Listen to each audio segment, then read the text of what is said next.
दोस्तों, आज मैं फिर आप सबको तेनालीराम की कहानियों में से एक बहुत ही रोचक कहानी पड़ोसी वाले राजा का जो हमारा शीर्षक है वो सुनाने जा रहा हूँ। अगर आप लोगों को अच्छी लगे तो कमेंट्स में ज़रूर बताइएगा। चलते हैं अपनी कहानी की ओर। विजयनगर राज्य का अपने पड़ोसी राज्यों से मनमुटाव चलता रहता था। तेनालीराम के विरोधियों को तेनालीराम के खिलाफ राजा कृष्णदेव राय को भड़काने का यह बड़ा ही सुंदर अवसर जान पड़ रहा था। एक दिन राजा कृष्णदेव राय अपने बगीचे में अकेले बैठे पड़ोसी राज्य की समस्या के बारे में सोच रहे थे। तभी एक दरबारी उनके पास पहुंचा और बोला। बड़ी होशियारी से इधर उधर झांकता हुआ राजा के कान के पास मुंह ले जाकर बोला, महाराज, कुछ सुना आपने? महाराज बोले, नहीं, क्या हुआ? राजा चौंके। महाराज क्षमा करें, पहले जान बख्श देने का वचन दें तो कुछ कहूँ। जो भी कहना हो निसंकोच कहो, डरने की कोई बात नहीं। राजा ने दरबारी को अपने अभय दान देते हुए कहा। महाराज, तेनालीराम पड़ोसी राजा से मिले हुए हैं। वे हमारे राजा के साथ हमारे संबंध बिगाड़ना चाहते हैं। राजा गरजते हुए बोले, क्या बकवास करते हो? मैं तो पहले ही समझ गया था महाराज। तेनालीराम ने आपके ऊपर ऐसा जादू किया है कि आप उसकी शिकायत ही नहीं सुन सकते। या यूं कहिए कि तेनालीराम की शिकायत आपके कानों को सहन नहीं होती। तेनालीराम राज्य का सच्चा वफादार है, वह कभी राजद्रोह नहीं कर सकता। तुम्हें कहीं से अवश्य ही गलत सूचना मिली है। राजा कृष्णदेव राय ने उस दरबारी से कहा,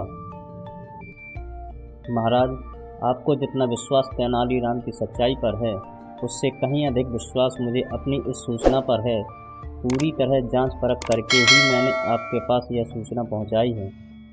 जब उस दरबारी ने खूब जोर देकर अपनी बात कही तो राजा सोचने पर मजबूर हो पड़ा। राजा ने कहा, ठीक है, मैं इस बात की जांच जरूर करूंगा और अगर तेनालीराम दोषी पाया गया तो उसे अवश्य ही कठोर दंड दिया जाएगा।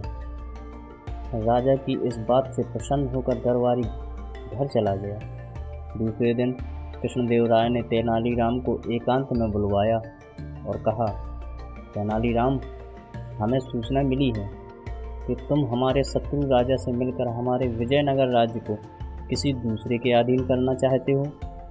तेनालीराम ने जब अपने ऊपर लगाया गया यह आरोप सुना तो वह सिर से पैर तक कांप गया। वह राजा को इस बात का उत्तर क्या दे, उसे एकाएक यह भी सुझाई नहीं पड़ रहा था। राजा ने जब तेनालीराम को चुप देखा तो वह क्रोध से भड़क उठे और बोले, तो तुम्हारे चुप रहने का यही अर्थ लगाया जाए कि तुमने अपना अपराध स्वीकार कर लिया है। यह सुनकर तेनालीराम की आंखों में आंसू आ गए और वह बोला, महाराज की बात काटने का साहस ना तो मैं अब तक किया है और ना ही कभी भविष्य में कर सकूंगा। राजा तो क्रोध से भरे हुए थे। तेनालीराम के इस उत्तर से वे और भी भड़क उठे। बोले, तुमने जिस पड़ोसी राजा से सांठगांठ की है, अब उसी राजा के राज्य में जाकर रहो और मेरा राज्य कल ही छोड़ दो। इतने बड़े अपराध की इतनी मामूली सजा? तेनालीराम ने राजा से कहा, तुम्हारी अब तक की सेवा को देखते हुए, तुम्हारे मित्रतापूर्ण संबंध को देखते हुए तथा तुम्हारे पद की गरिमा को देखते हुए मैं तुम्हें इतना ही दंड देना चाहता हूँ। यदि कहीं अपराध किसी और ने किया होता तो मैं उसकी बोटी बोटी नचवा लेता। राजा ने क्रोध से भरते हुए कहा। तेनालीराम ने राजा का फैसला सुना और अपनी सफाई में एक भी शब्द नहीं कहा। बेचारा चुपचाप सिर झुकाकर राजा के सामने से चला गया। दूसरे दिन जब तेनालीराम के विरोधियों ने यह सुना कि तेनालीराम राज्य छोड़कर चला गया है, तो उनकी खुशी की कोई सीमा न रही।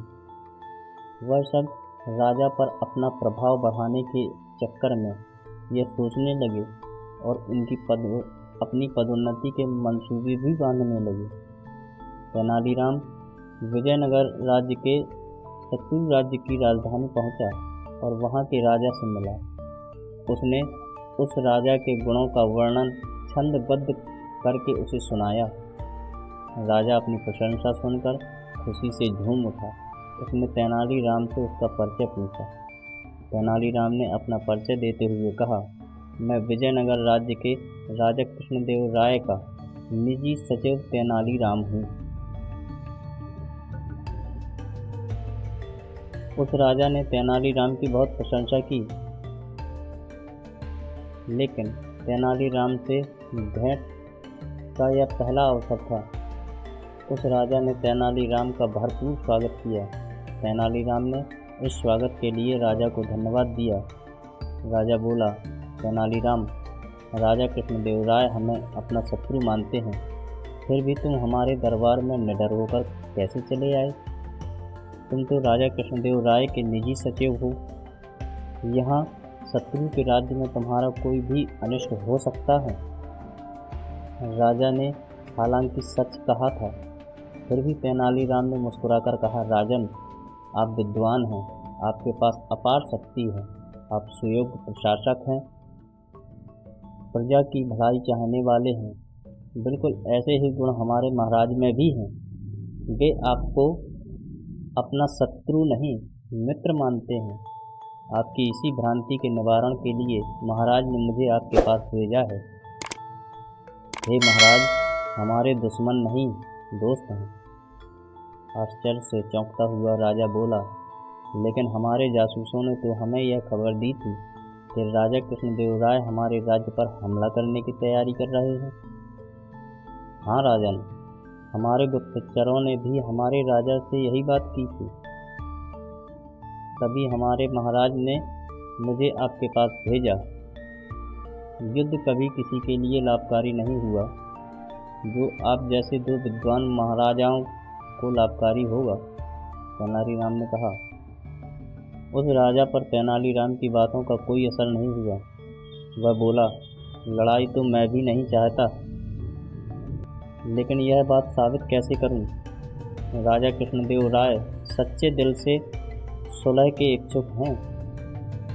आप कल ही कुछ उपहार व संधि पत्र देकर अपना एक दूत विजयनगर भेज दें। उस दूत को यह भी अपना एक पत्र दूंगा। यदि महाराज कृष्णदेव राय आपका उपहार स्वीकार कर लें तो मित्रता हो जाएगी, और यदि उपहार लौटा दें तो आप मुझे जो चाहें वो दंड दे दें। लेकिन यह तो मेरी तरफ से सुलह का पैगाम हुआ, यह तो मेरी हठी मानी जाएगी, राजा ने कहा। लेकिन संधि प्रस्ताव लेकर तो मैं स्वयं आपकी सेवा में उपस्थित हुआ हूँ। पहल तो हमारे राजा की ओर से हुआ है। राजा की बात यह समझ में आ गई। उसने दूसरे ही दिन अपना एक विशेष दूत कुछ उपहार के साथ विजयनगर भेजा। उधर राजा कृष्णदेव राय को यह भी पता चल चुका था कि तेनालीराम बेकसूर था। उसके विरुद्ध दरबारियों ने अपनी आपस में मिलजुल कर झूठी चाल चली थी। उधर जैसे ही शत्रु राजा का दूत बहुमूल्य उपहार लेकर राजा कृष्णदेव राय के पास पहुंचा, तो राजा प्रसन्नता से भर उठे। उन्होंने मन ही मन तेनालीराम की बुद्धिमानी की प्रशंसा की और उस दूत के साथ ही अपना एक मंत्री भी उस राजा के लिए उपहार देकर भेज दिया। राजा कृष्णदेव राय ने अपना एक विशेष पत्र भी उस राजा के नाम लिखा। तेनालीराम को तुरंत वापस भेज दिया जाए। और जब तेनालीराम वापस विजयनगर पहुंचा तो राजा कृष्णदेव राय ने उसकी स्वागत के लिए विशेष इंतजाम किए। और ढेरों पुरस्कार भी दिए। जिन दरबारियों ने तेनालीराम के विरुद्ध षड्यंत्र रचा था, वे दरबारी शर्म से पानी पानी हो गए। दोस्तों, अगर आपको